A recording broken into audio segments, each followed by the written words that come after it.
You're telling a friend an amazing story, and you just get to the best part when suddenly he interrupts. The alien and I, not me and the alien.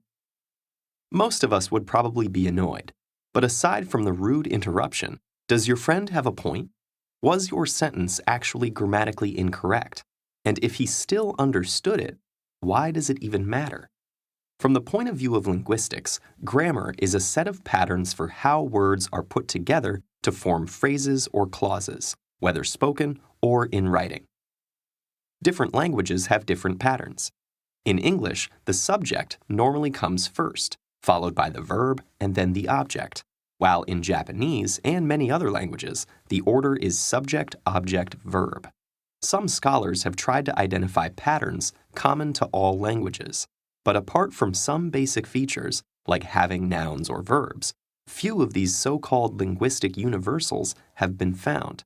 And while any language needs consistent patterns to function, the study of these patterns opens up an ongoing debate between two positions known as prescriptivism and descriptivism. Grossly simplified, prescriptivists think a given language should follow consistent rules, while descriptivists see variation and adaptation as a natural and necessary part of language. For much of history, the vast majority of language was spoken.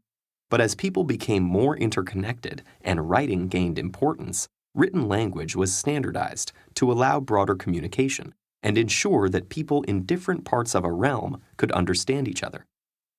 In many languages, this standard form came to be considered the only proper one, despite being derived from just one of many spoken varieties, usually that of the people in power.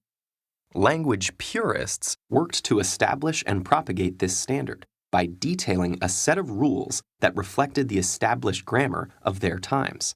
And rules for written grammar were applied to spoken language as well. Speech patterns that deviated from the written rules were considered corruptions, or signs of low social status, and many people who had grown up speaking in these ways were forced to adopt the standardized form. More recently, however, linguists have understood that speech is a separate phenomenon from writing, with its own regularities and patterns. Most of us learn to speak at such an early age that we don't even remember it. We form our spoken repertoire through unconscious habits, not memorized rules. And because speech also uses mood and intonation for meaning, its structure is often more flexible, adapting to the needs of speakers and listeners. This could mean avoiding complex clauses that are hard to parse in real time, making changes to avoid awkward pronunciation, or removing sounds to make speech faster. The linguistic approach that tries to understand and map such differences without dictating correct ones is known as descriptivism. Rather than deciding how language should be used, it describes how people actually use it and tracks the innovations they come up with in the process. But while the debate between prescriptivism and descriptivism continues, the two are not mutually exclusive. At its best, prescriptivism is useful for informing people about the most common established patterns at a given point in time. This is important not only for formal contexts, but it also makes communication easier between non-native speakers from different backgrounds. Descriptivism, on the other hand, gives us insight into how our minds work and the instinctive ways in which we structure our view of the world. Ultimately, grammar is best thought of as a set of linguistic habits that are constantly being negotiated and reinvented by the entire group of language users.